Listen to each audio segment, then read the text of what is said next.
The following is a presentation of the Matt Talk Podcast Network.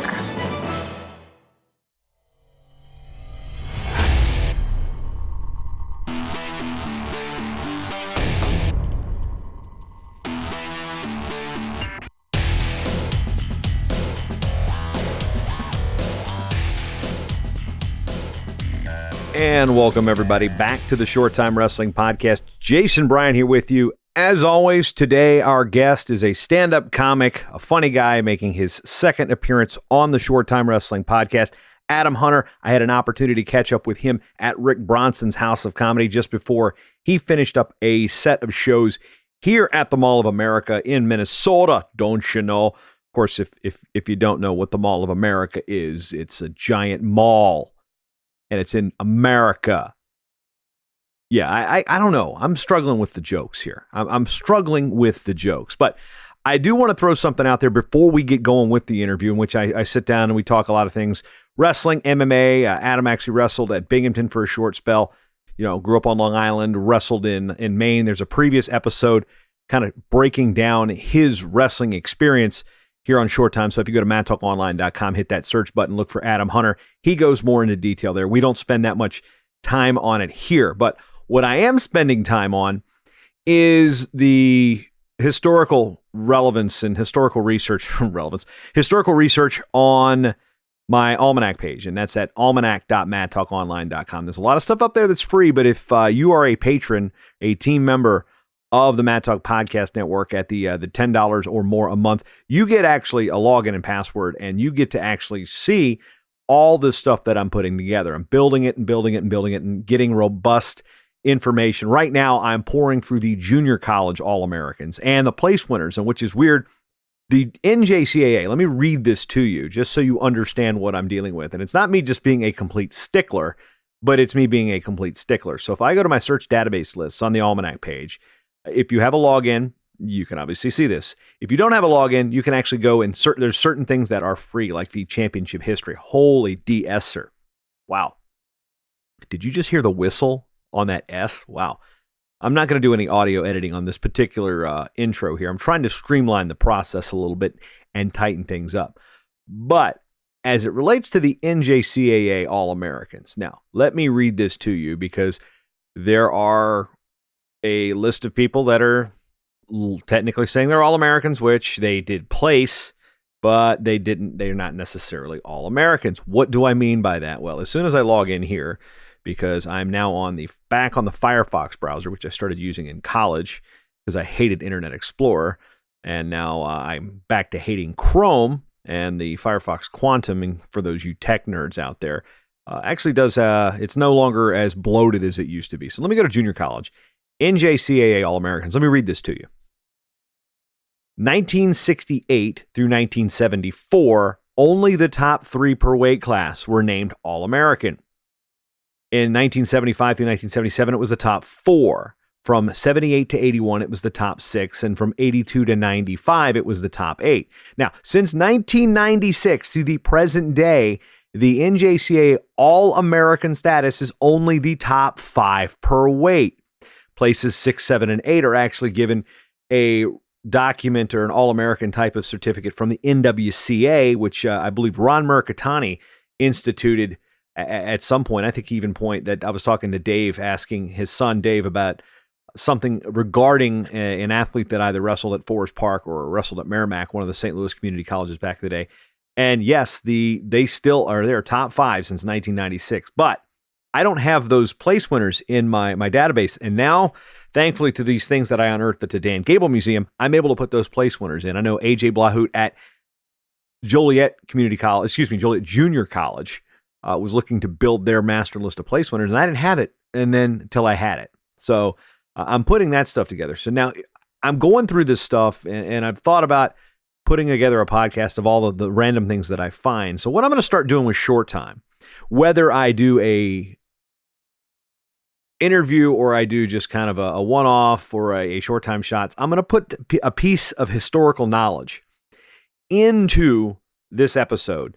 Typically, I think I'll do this little prologue here, and then I'll come up with some sounder or some, you've got the swoosh that separates the monologue, prologue, whatever you want to call it, before the interview. So let's just start out with, let's see. Yeah. Okay. A real close one. So the closest junior college race in history came in 1972, where Farmingdale State of New York outdistanced second place Nyack 49.5 to 49. Third place was also right there as Northern Oklahoma. This is not Northeastern Oklahoma A&M, but this is Northern Oklahoma. They no longer have a program. As a matter of fact, neither does Farmingdale State. Northern Oklahoma had 48 points, and fourth place Middlesex of New Jersey had 47. Your top four teams were within 2.5 points of one another. So that's the type of historical knowledge that when pouring through these old books and these old brackets, I'm going to be able to come up with. So that is one thing I'm pretty pleased to be able to do. Let's just see if I can find a way to mark that I have done this. I'll probably have to just do it the old-fashioned way. Done. And yeah, there we go. Done. A real close one. And maybe mark the episode I put it on. Oh, it's on the Adam Hunter episode. So anyway, so that's what I'm kind of doing. I also had another question I put out to the patrons. And if you are not a patron, you can go to MattTalkOnline.com/join the team. But I want to know, will you listen to the Short Time Wrestling podcast? I want to know kind of how you listen to it, if it's on the Short Time feed or if it's on the Matt Talk feed. I don't really care how you listen to it, but I want to know, what do you not want to hear? What do you not like about this show? So one, I get feedback from you. It's the only question I want to ask. Question of the month, so to speak, as we record on June 27th. I want to know how to improve this show. And I want the fans, I want you, the listener, to tell me what you don't want me to do. Now, I've got so many ideas running through my head about how to do this particular show. There are so many other shows on the network that are directive on their mission. Virginia Tech, it's about Virginia Tech. Old Dominion, it's about Old Dominion. 5-Point Move that Tim Hands does, that's about Greco. The PA Power Guys, you know what that's about. But for my show, this is the only real, solo show that I have. This is the one that started the network. This is one that kicked off the podcasting boom in wrestling. And now there's so many podcasts out there that even shows on my own network here with On the Mat with Kyle and Andy, we're kind of chasing the same people down for interviews. So I've got a list of 137 people, 137 people that I want to get on this show because they've got stories to tell or they're part of a series. I've got 10 just from the SEC alone to work on a series that I want to do about the death of SEC wrestling. I have another series, and I've talked about this before, the professional wrestling angle, where we go, no pun intended, with Kurt Angle. But the interviews and stories, some of these will be pieced into individual interviews. Some of them will be pieced into 2 and 3 episode show arcs. That's the type of stuff I'm going to start doing. Now, I'm also going to continue to bring back the Short Time Shots, which was the genesis of this particular show. How to do that, though, that's kind of tough because last year, the shots stopped because my daughter went to the hospital for an extended amount of time in December. So that pretty much kind of ended that. And once I got back, I'm like, I just didn't feel like it. So here to put out more content for you, here to do things differently. There's a lot of interview shows out there. So I want to take my knowledge and my access to history, my access to people that you've not heard of, and be able to get them to tell stories. This year in Fargo, I'm going to have a sign that is sitting in front of the media table. And I want anybody that walks up and down that floor to tell me your best Fargo moment or your best juniors moment. Because guess what? Juniors and U17s, that's going to be hard to get used to. We're not always in Fargo. I know that's hard for you to fathom. This will be my 21st straight year. But those are the things that are going to be happening with this show. But I want your feedback on what you don't want to hear. Hit me at Jason M. Bryant on Twitter, jason@BryantWrestling.com. Just looking for some feedback here. I'm looking for ways to continue to change and help innovate the wrestling media space because there's a lot of things I've done over the years that have been copied and done, and that is not a derogatory statement. That is not, I'm not trying to say that in a pejorative sense. It's just when people see something they like, they're gonna do it, and they're gonna do it their own way. It's fantastic that we have 50 plus podcasts out there. Different strokes for different folks. You can get any type of style of show you want. I'm going to create another style of show, something that we're not doing in this space.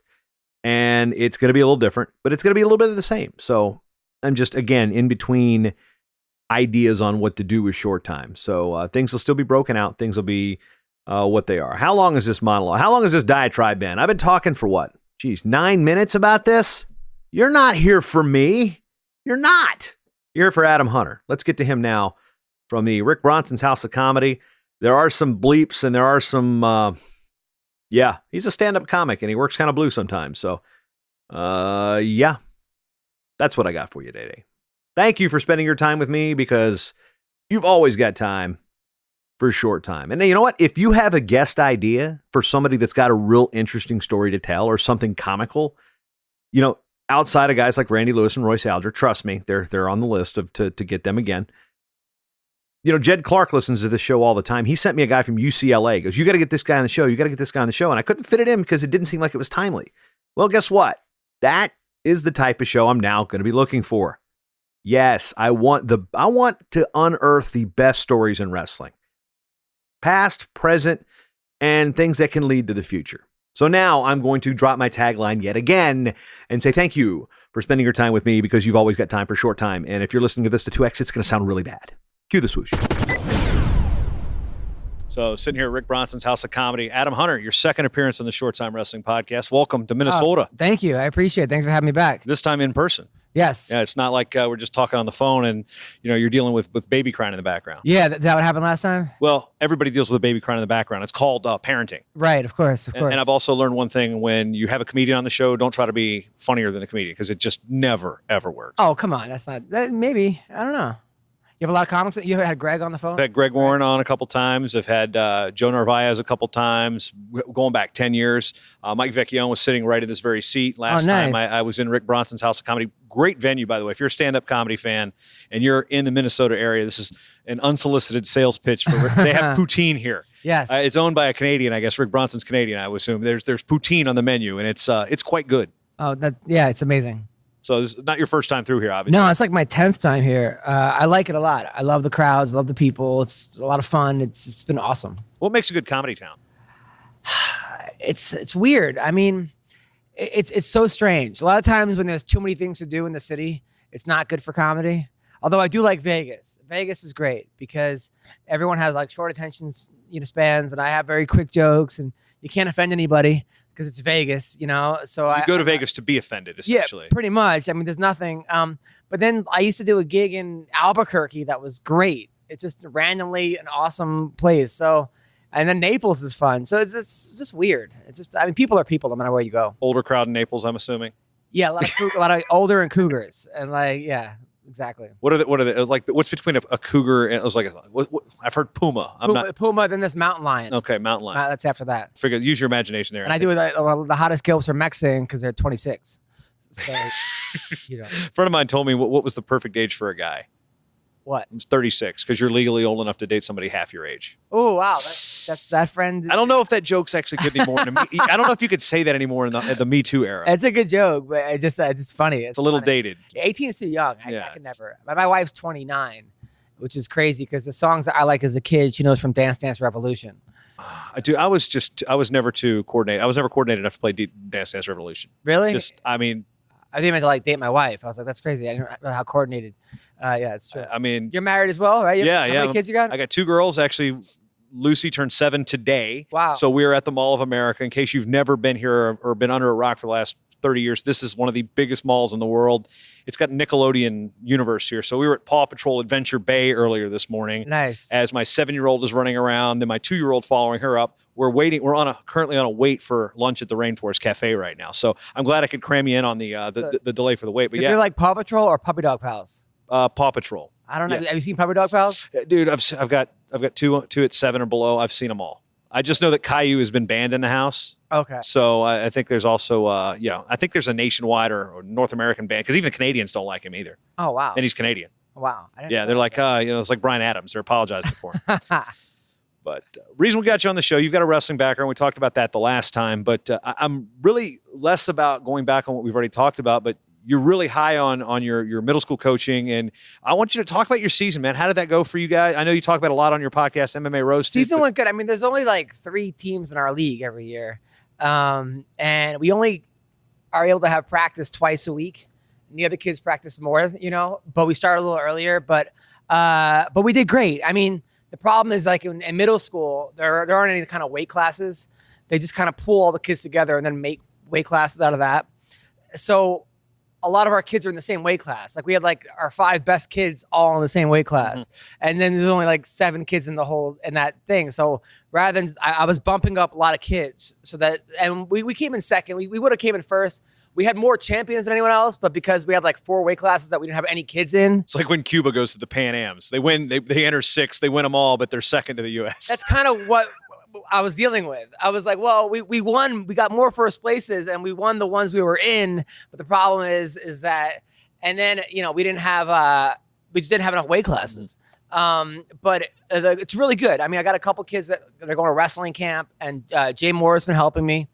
He's actually my assistant coach. That's still one of the weirdest. I mean, I always talk about weird coaching combinations. You look at freestyle, you might see Terry Brands and John Stutzman in a corner, and then KJ, Kevin Jackson against Tom Brands in one corner, and then they may be like kind of coaching the same guy depending on. And then one time I was in a corner with Kerry McCoy. I thought that was strange. Wow. You and Jay Moore kind of take the cake on that. Jay Moore is great. He's a lot of fun to coach with. He thinks about it, like he's the most analytical coach. He's always thinking about like call me up and be like, hey, what time? What do you think about this move? I'm like, Jay, it's like 9. I'm about to go on stage. It's late, but he's really invested in it, and he does a great job, and it's a lot of fun. My friend Aldo, I have a friend Aldo Giuliano that really he helped my program so much because I started the program 12 years ago. He's been on your show too, right? Aldo, yeah. Like I basically answered an ad on Craigslist. They were like looking for a wrestling coach, so I went down there. They never had a program before. And the kids didn't, like, the walls weren't padded. The kids were running headfirst on the wall. I had to be like, listen, I can't coach here unless you pad the walls because I can't. There's some safety things we got to talk about. I can't have a kid die on my watch, you know? And then kids thought it was like WWE. Like they were bringing managers and stuff with them, and like they thought it was like chair stuff. But it was a lot of fun, and walking out to drowning pool or something like that. But we had our first kid go to a first kid that I've ever coached got accepted to a D1 school. He's going to Purdue. Really, Aaron Galliff. I'm really, really proud of him. And it's over the years it's just awesome. Like the program is better than it's ever been. The kids are wrestling on their free time. They're going to this guy's camp. They're going to Kenny Johnson's camp. Kenny Johnson let one of my kids take his camp for free. Gave a scholarship to one of my kids last year. This kid named Ahmad, who he's from Chechnya. He shows up and I'm like, you ever wrestled before? And he's like, kind of. I do a little bit. And he just takes his wrestling, like he just picked the kid up and just slammed him on his head. Like the kid has like ridiculous strength. Like he has like that Dagestan bear. You gotta wonder, strength. is it really born in some cultures like Dagestan? Chechnya. You're probably pretty good at wrestling. You don't know it yet. 100%. And it's been so much fun coaching it. I love it, and it's great now that the kids are so invested in it.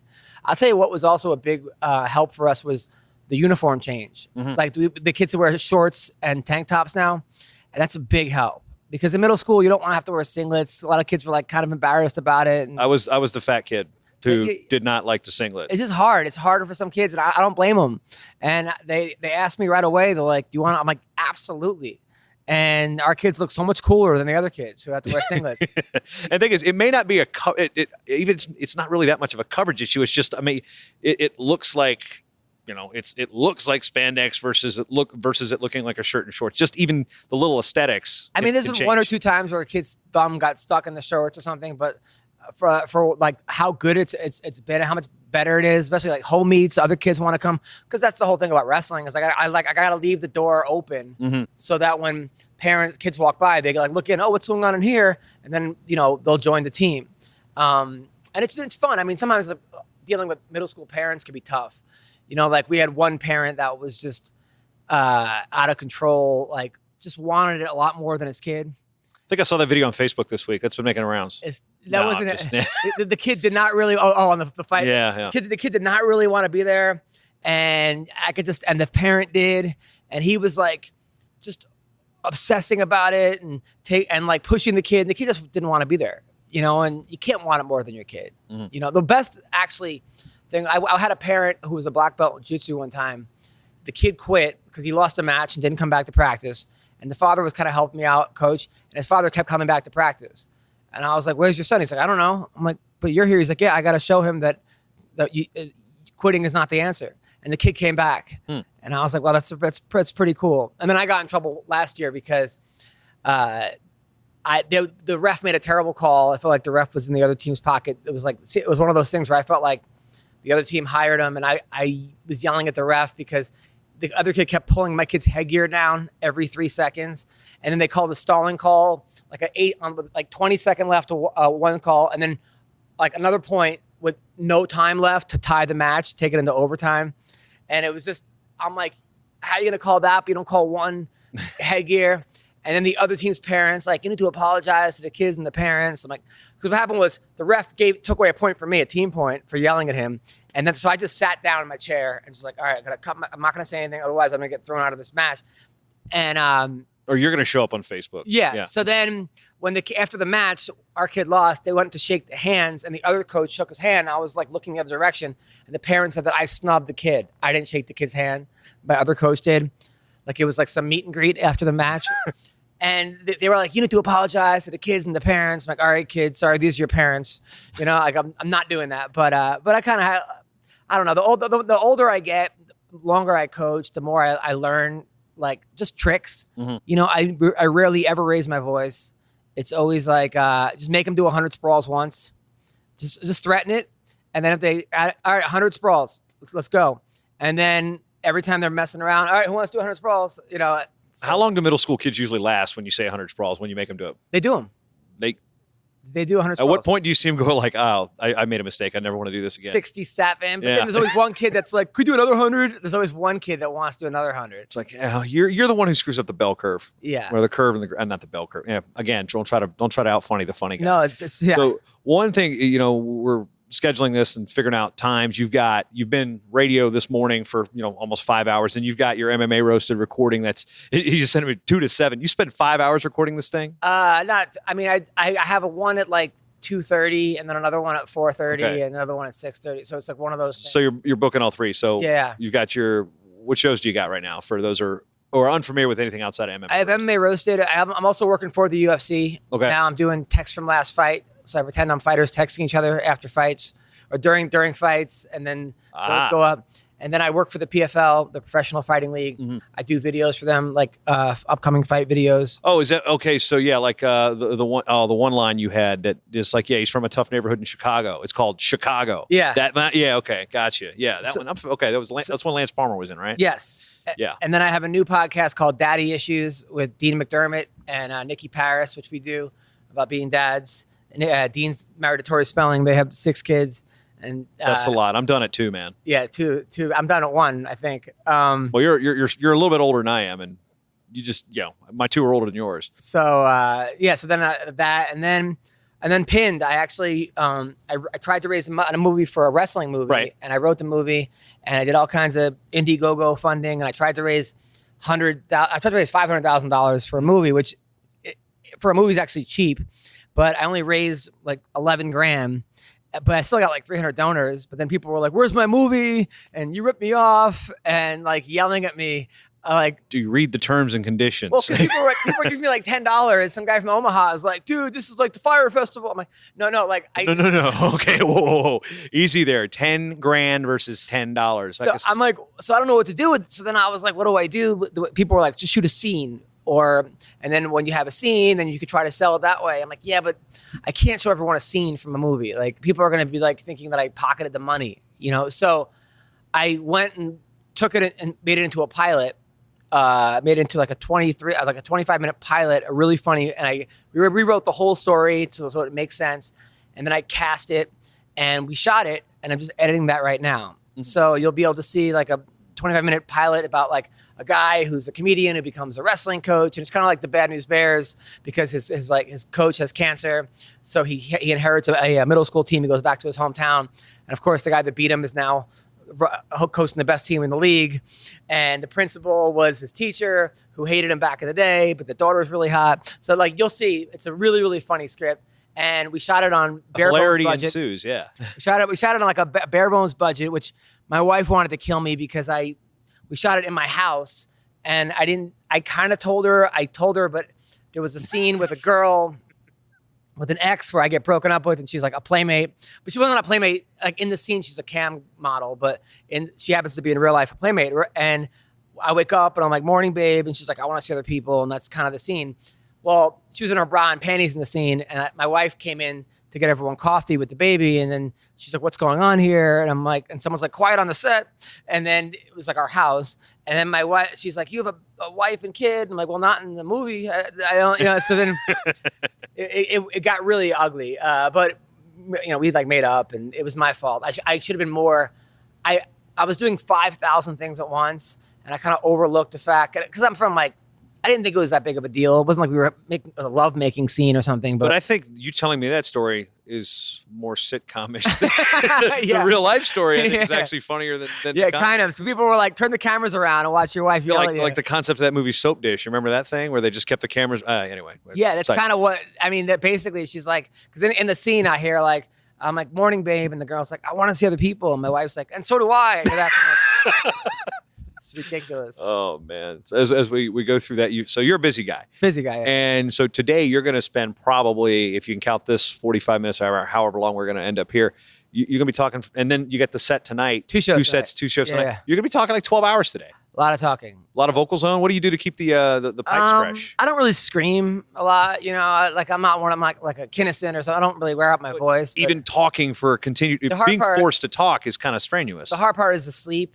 I need to get enough sleep. If I don't, because otherwise, like I'll miss things. Like something funny will happen in the room, and I won't like be as sharp as I need to be. So that's really kind of what I need to do, is take a nap after this. And I got a couple good little interviews, and I'm making 15 minutes a piece. Mm-hmm. Just try to take a nap in between them.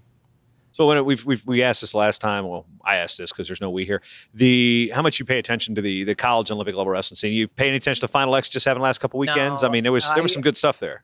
It's awesome, and I paid $150 for Flow Wrestling just for the Ben Askren one, which made me want to cry. So I have the app.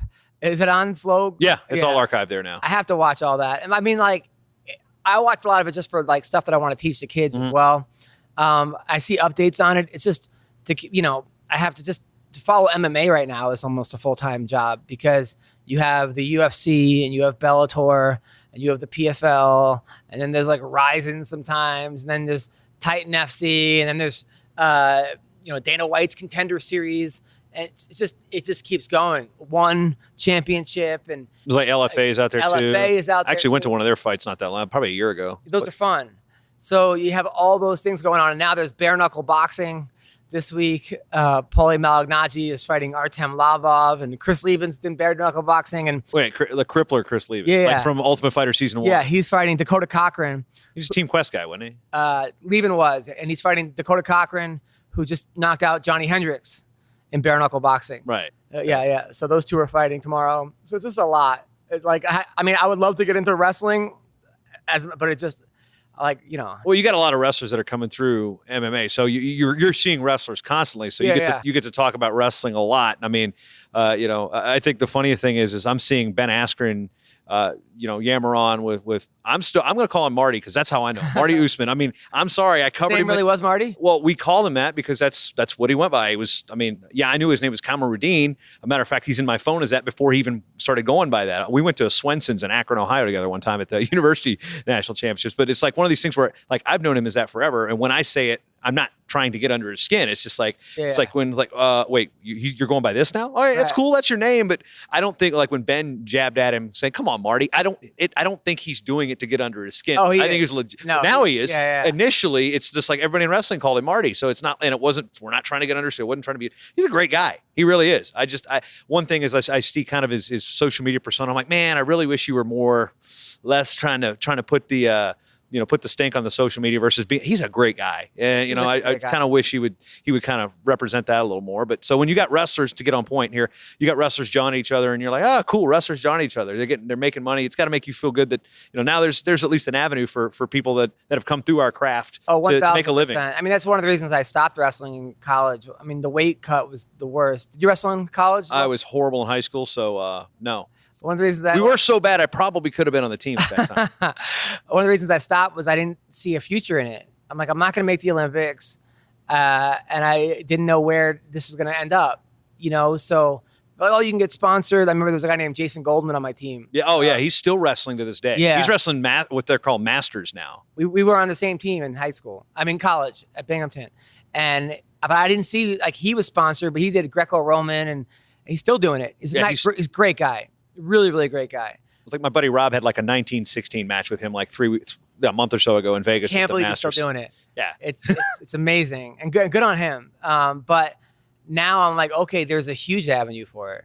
I mean, you look at the best guys, like, you know, you go up the weight classes. You see like Henry Cejudo, and then you see at Khabib, who I consider a wrestler, and Usman at 170, he's a champ, and then 185, it's like also, I mean, Colby Covington, if you want to say he's a champ, because they kind of he was the interim champ for a while, and then 185, it was Yoel Romero, who beat Cael Sanderson twice. How about that payoff? In wrestling.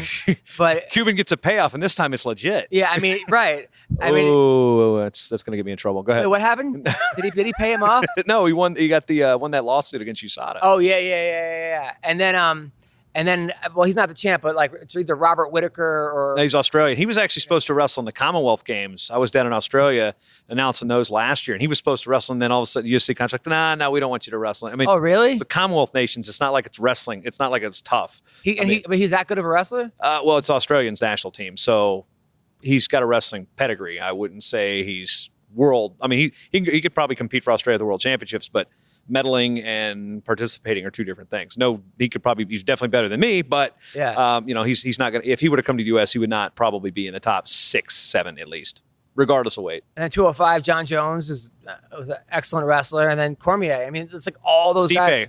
Let's he made nationals for Cleveland State. Yeah, I'm saying champions. Oh, I'm just naming champions, but Stipe was the champion, and I think he's got a good shot against Cormier in the rematch. A lot of people are overlooking him because of how the first fight went, but Stipe, I think he underestimated Cormier's power, and I don't think he's gonna get hit like that again. One thing I like about Stipe, he's just like the common man. Like, he's a firefighter. How cool is that? Like, your day job is to save people, and your night job is to not save people. He's the nicest guy. He came to my show. He sat in the front, and he has a brother, and who's like, good-looking, big guy, but not looking like Stipe, this Adonis. And I was like, this is like twins, where he's Danny DeVito, and I just ripping on his brother, and he was laughing. They don't make movies like that anymore. No, it was a great movie. And then Ben Rothwell was there with his wife, and I'm like, oh, do you guys meet on Farmers Only? And just killing, like. Oh, you're hitting close to the vest on, like, the people up here, man. Farmers Only commercials run everywhere in the Midwest. I'm sure. Rothwell's a nice guy, too. Yeah, so you don't have to be lonely at farmersonly.com. So, well, life on the road, you got your family back home. How much do you typically travel in a given year? It used to be like 3 out of the 3 weeks out of the month. Sometimes even 4 weeks. Now that I'm married, I try to make it 1 or 2 weeks. It's hard because I kind of, my wife's mom is a teacher, so she's home in the summer.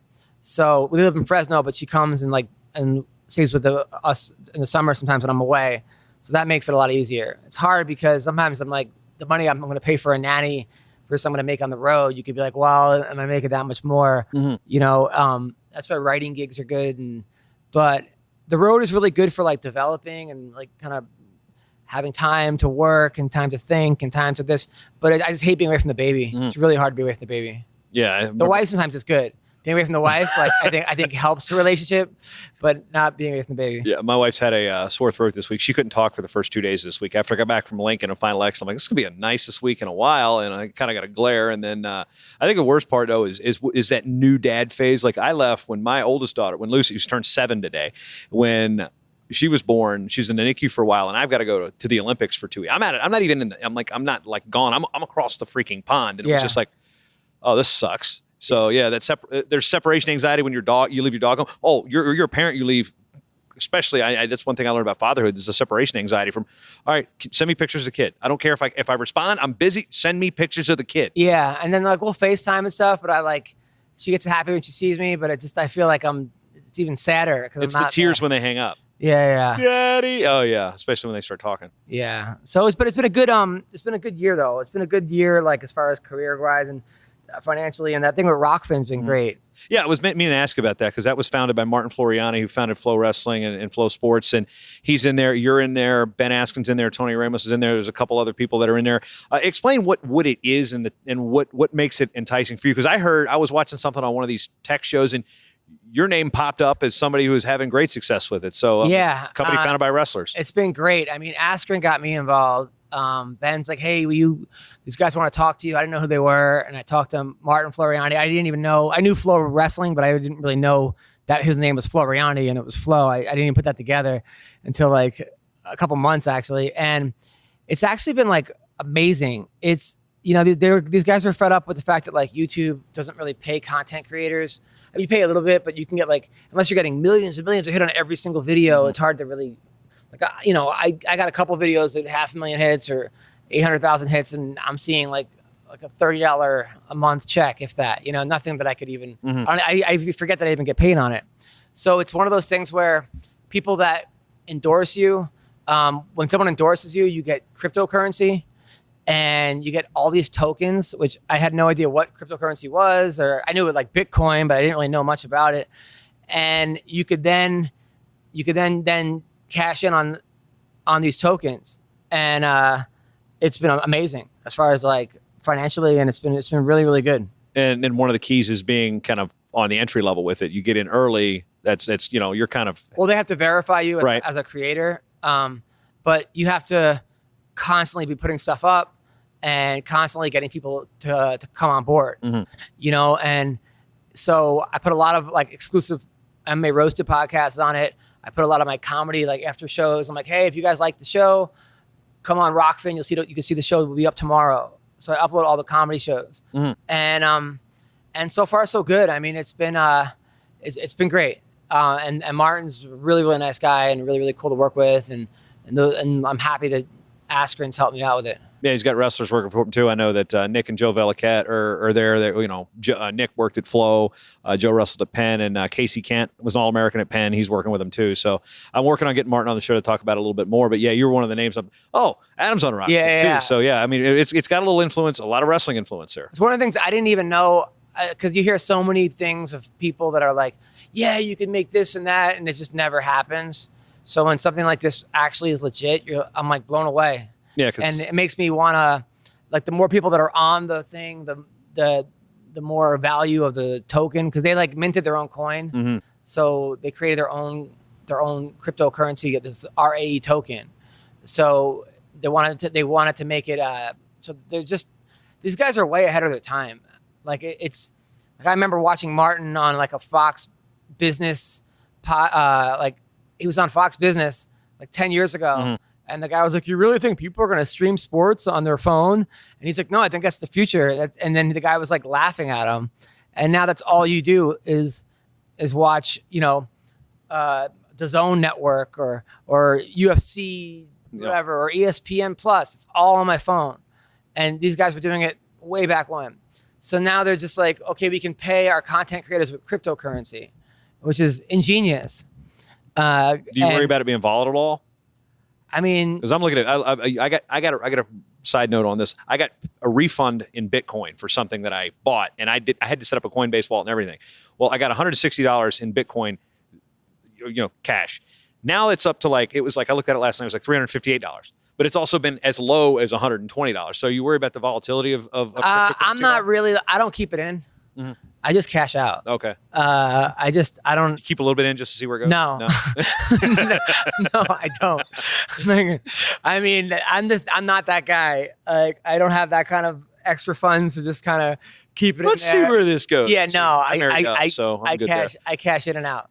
Swinging back to comedy and wrestling and all the things that are into it. You get a lot of wrestlers that come on your show that again have the MMA backgrounds, and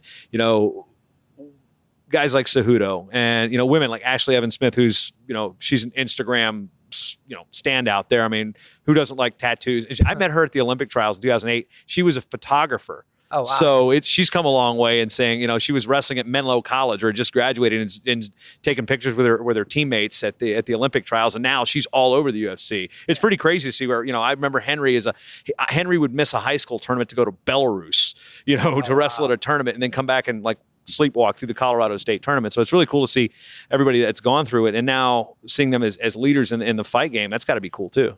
Yeah, no, I love it. I mean, and a lot of times, like I had Colby on back when no one was talking to Colby. I mean, I had Colby, and I was. Is that him or is that a shtick? I think it's both. I mean, he knows how to cut a promo. He spent a lot of time in wrestling. I forgot the TNA wrestling. Mm-hmm. So I think he just knows the value of a really good promo. But at the same time, like Askren told me one time, he was coaching at ASU against Colby's. It was Colby's against one of Askren's guys, and Colby was beating Askren's guy, and then got in Askren's face, like when he was the coach. Like, you don't want none of this. So I'm like, that was in college and there were no cameras there. So I think maybe it's not that much of a shtick. I did see him. I don't know if he broke the television at Nationals or he was wrestling Ben Bennett from Central Michigan, and they got no scramble and he got packed, and he stormed off the mat, threw his headgear. I think the headgear might have, it barely missed an usher. And I think it hit this television. I don't know if it broke it or not, but it definitely made a loud pop. I was literally 3 feet away from him, like, what happened? And then I see Tom Borelli, the coach in Central Michigan. He goes, Ben Bennett does Ben Bennett things. It was not even about Colby. It was like, the funk thing. So, he was definitely a talented wrestler for sure. But yeah, I mean, I love getting guys like Phil Davis, who I watched on TV at the national championship. And with his singlet on backwards. We still give him guff for that. And like Bubba Jenkins was my co-host for a while. Bubba's another guy who's like Virginia guy. I've known Bubba since he was going by DeNick, 6th grade. Oh, really? Yeah. Wow. Jesse DeNick Bubba Jenkins. What was he like? Well, Bubba was an interesting guy growing up. He was one of the freakest athletes I'd ever seen. So there's another PA announcer, a guy named Ken Berger from Virginia. He did the Olympics in London. And he does this soft talk thing. And I remember one time we're at the Virginia Duels, and Bubba's out there. I think he's a sophomore at Cox High School. State runner-up as a freshman. End up winning states as a sophomore. He goes, he's out there for the Cox Falcons. That's Bubba Jenkins, and he wants to play in the NFL. I mean, he just stand there, do a standing broad jump over this like 5 foot like cattle guard. Like, what, did anybody see that? It was just a phenomenal athlete. Yeah, he lost in the Super 32 one year because he was fresh off the football field Friday night. He drove down to Greensboro and lost like a tiebreaker thriller, like number 3 kid in the country. Bubba was just sick nasty. Yeah, I mean, he beat Jordan Burroughs in wrestling. I mean, that year at 149 was nasty. That was the year he didn't even win it. Was when he was at 149 with like Metcalf and Palmer and Burroughs and J.P. O'Connor. I mean, you look at that 149 weight class in 2008. We could spend an hour talking about that, but wow. And then had Metcalf on, Darian Metcalf. I mean Darian Caldwell. Caldwell's in that weight. That was another year. That was the one where he didn't win it. That was the year Bubba beat Caldwell in the semis. Yeah, I had Caldwell on the podcast. He's a great guy. He came to my shows. Super, super nice guy. Just a nice human being. And then I've had Lance Palmer on numerous times. You ever talked to his dad, Dwayne? No. You got to get him on the show. He's got some stories, man. Then I had Chad Mendez, and then Chaz Skelly, who was a good wrestler out of Texas. He was like a 4-time state champion or something out of Texas. And then I had Austin Vanderford on too, right? Yeah. Southern Oregon guy, NAIA guy. I'm sitting there scrolling through. It's like, I know that guy. I saw him at NAI, and I look at him. Oh, he's actually he's what? He's a nice guy. Done pretty good for himself, hasn't he? He just got a tattoo on his neck. Yeah. And I said, now he could see how everyone thinks it's a big tool. And I sent it to him, and he wrote back, ha, ha. Like, he loved it. He's like, when are you put forward again? Like, he's just a nice guy. Daily on Twitter. And then Jordan, I had Jordan Jensen, I believe, Double J. He wrestled for Iowa. Jordan Johnson. Yeah. Heavyweight. Yeah, he's a nice guy. I have had Logan Storley on. Storley, yeah. I mean, he's just that dude, very intense guy. Mm-hmm. Like, he thinks I thought like he didn't like me, but that's how he is with everybody. That's South Dakota farm boy right there. He wrestled here at the U. I mean, he wrestled at the U. They call the U here in Minnesota. They call the U everywhere else, Miami. But I mean, I think he's going to be the next champion. I don't see anyone beating him. He's good. Him and I think it was at 174 weight. It was him, Mike Evans, and Robert Kokesh, and all these guys were just like the most boring 3-2 at Chris Perry. We're like, I remember Chris Perry telling me stories like when Kokesh, he said Storley took him down to his back and scored 2-2. He's like, crap, now I'm going to have to actually score, because those guys were never scoring against each other. It was all tiebreakers. But when we look around at Rick Bronson's House of Comedy, let's talk Minnesota here. You're here for a four-day set. By the time this comes out, you've come and gone. I had Pendleton on. Oh, Chris is a great guy. He was my very first in-studio guest for this particular podcast. He had me come do comedy for the ASU wrestling team. It was like the most awkward. It was like before their practice, and I'm telling them all jokes. And that the coach was there, the little guy, Zeke Jones. Zeke Jones. Yeah. He was laughing his ass off, and Pendleton was laughing, and the guys that were laughing, but it was like, this is just strange. Yeah. But Well, so when we look at a place like this, I mean, what some people, I'm going to try to put a wrestling spin on this because sometimes it'll work, sometimes it won't. But people have that comfort, like you're wrestling at home, you're sleeping in your own bed. What type of setting for you, whether it be on the road or somewhere close with the small club that you do back home quite frequently, what makes a spot to do stand up comfortable, like home, almost like that comfortable sweater you warm up in? A lot of it is just how they treat you, the comfortability, like the owner sometimes, like if he gives you a hard time or not, like, but they've been super nice here. It's just, they're not worried about how many people are there. Like if people are just stressing about not many people, like it's just, I don't know. It's just, a lot of it is whether I'm sleep deprived or not, whether it's hard sometimes if I take a 6 a.m. flight and get somewhere like a 2 layover or 3 and have to be on stage at 7:30. So I get to the hotel at like 4 in the afternoon, take a nap for an hour, take a shower, and then go to the show. And I'm like, don't even know where I am sometimes. I mean, I've been on stage and been like, it's good to be here, Jacksonville, and I'm in like Pensacola or something. Like, I just not know even, that's hard. Or like the military tours are like, I love the most, but those are just like, you're living in tents and going around. I've done like 10 of those. I was in Djibouti, Africa twice, and Oman and Saudi Arabia and Abu Dhabi. And I mean, one time I did comedy on a like planes were flying over my head. We were like on like a runway, and like every time I would tell a joke, it would get drowned out by the plane that just flew over me. So I mean, it's not like a joke at bomb there. Oh, I mean, I mean, you don't want to say bomb jokes. That's a lot of times that's that too. When I used to do cruise ships, it was G-rated shows would be really, really hard because you got little kids there, and I got heckled a couple times on G by parents. Like, not funny, or you suck, and I can't defend myself really because what I want to say and what I can say. You ever see your dad get beaten up in front of other grown men? Yeah. If he doesn't shut up, it's about to happen. I don't know. One time, a father got up and like, a guy was late, he's a big guy, and I'm like, oh, you came from the buffet or something like, and he's like, F you, motherfucker, and I'm like, dude, they're like children here, And I'm like, what are you doing? And the guy like stormed the stage. I'm like, sir, relax. And then I got a bad write-up because it was some guy, the manager didn't know what he was doing. Jeez, those damn Disney cruises, man. I tell you.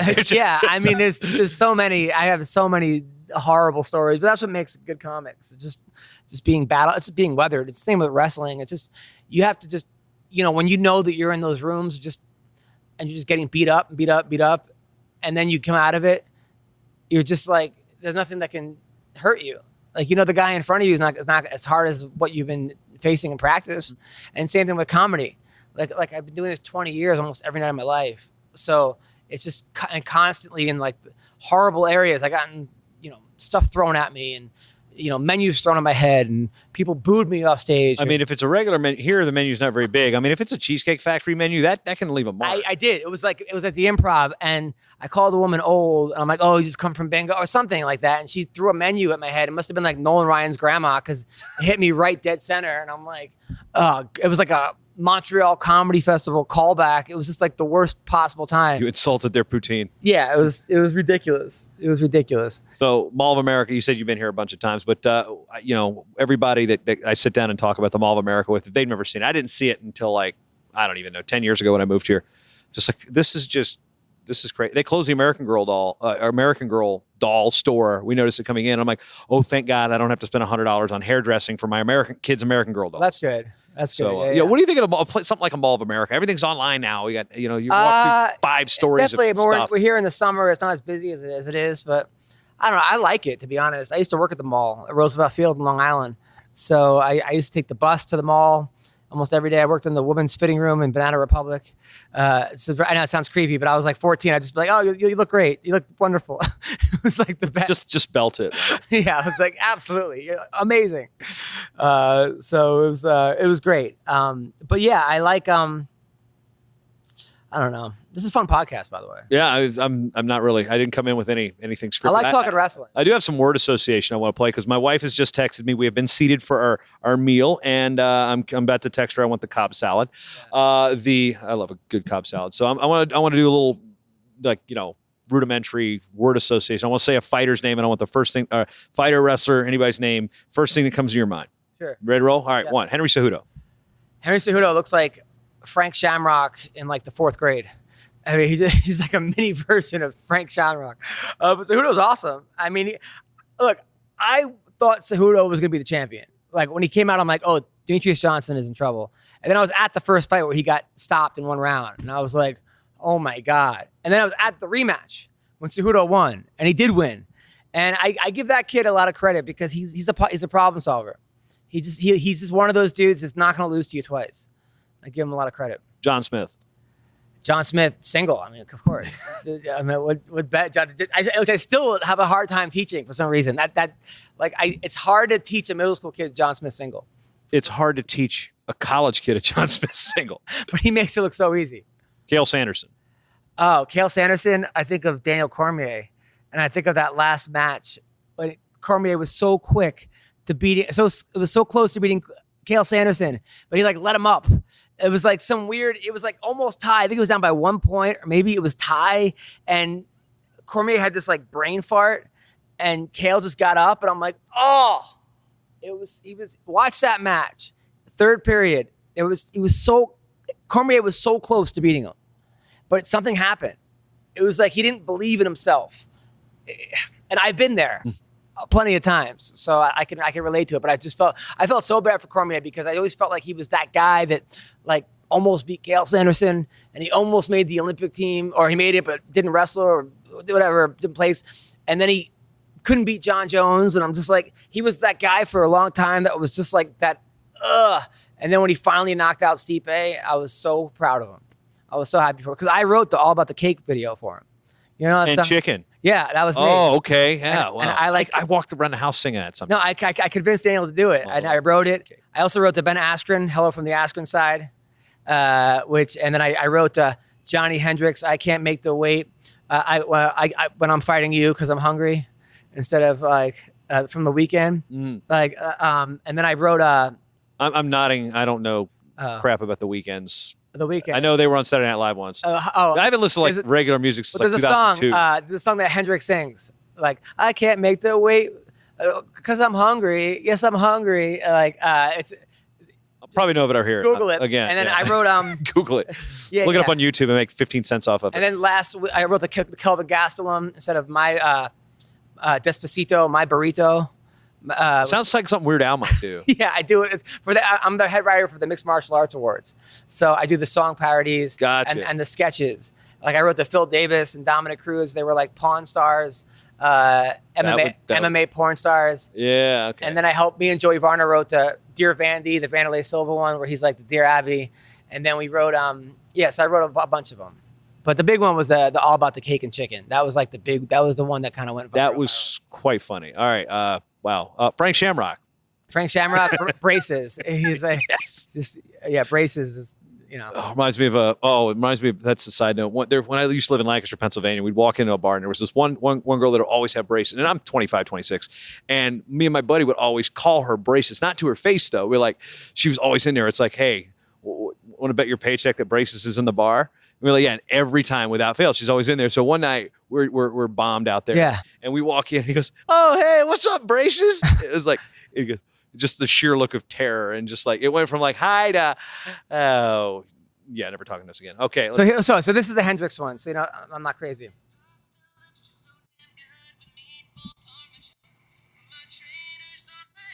Okay, I'll have to put a link to this into the show notes if they can't figure it out. Oh, wow. Okay, I've heard this. Nah. I can't make the weight when I fight you. C calls it soda, not pop. That's good.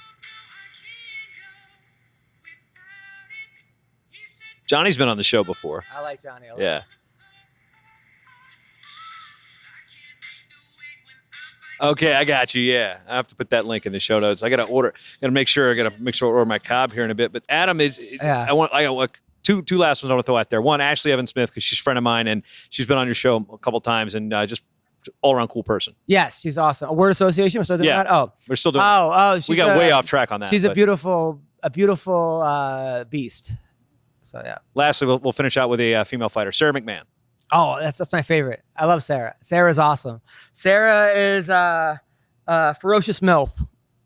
So she's a hot MILF, but also ferocious, and she's great. Sarah's the best. Sarah came to my show, and I didn't make fun of her, and she got mad at me. But I love Sarah.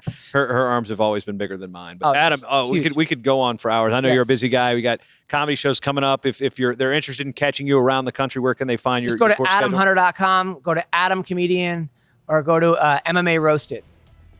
Thanks, man. Hey, a lot of fun, and Thank I don't you know for having I don't know what our topic was, but it works. It Thanks. works. The Short Time Wrestling Podcast is proudly outfitted by Compound Clothing. Shirts, singlets, custom gear orders, everything you need. Call up Cliff and the crew at cmpteamwear.com.